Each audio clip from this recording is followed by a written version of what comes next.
So the last thing we're going to talk about today is App Hub. And just while you're watching, if you do ride a motorcycle into London, don't forget to bring shoes with you because you end up standing in boots all day. But App Hub, Jay.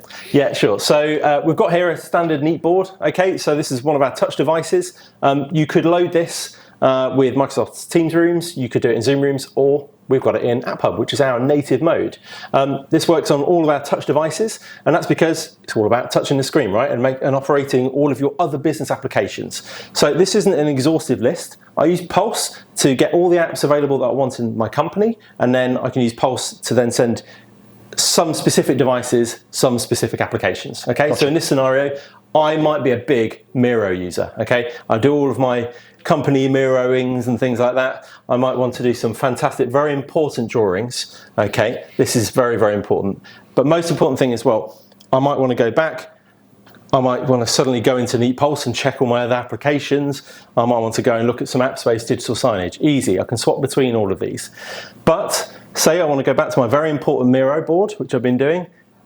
I'm in the same room as a Microsoft Teams room. So over to this side, we actually have a Neat bar running Microsoft Teams rooms.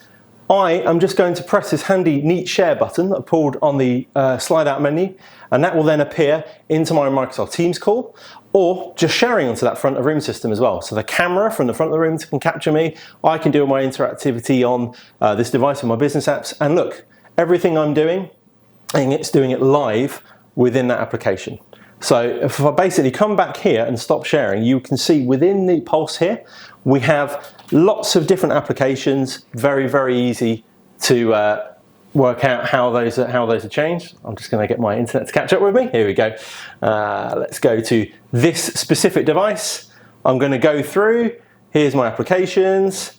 Oh, look, let's say I don't want this board to have Miro anymore.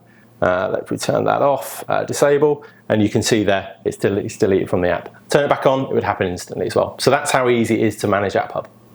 So we've got now your hardware supporting a bunch of services. Yes. The services is where you're really developing, and I know there's some exciting developments coming out in the next few weeks. Absolutely, so we can talk about more about those later. You've given us some insight on that, but this is all part of the growth, the path of where you're heading now. Yeah, we just feel like you've got technology in the room. When you're on your laptop, you don't only do Microsoft Teams calls or Zoom calls, right? You use all the other applications. I use Lucidchart all the time, and I use Jira all the time, right? When we're going through all of our projects and things like that. So why not have those available on a device where you don't need a laptop, just like you don't need a laptop when you're using your video conferencing devices as well. So that's what we're going for. Brilliant. Thank you, Jay. That's neat.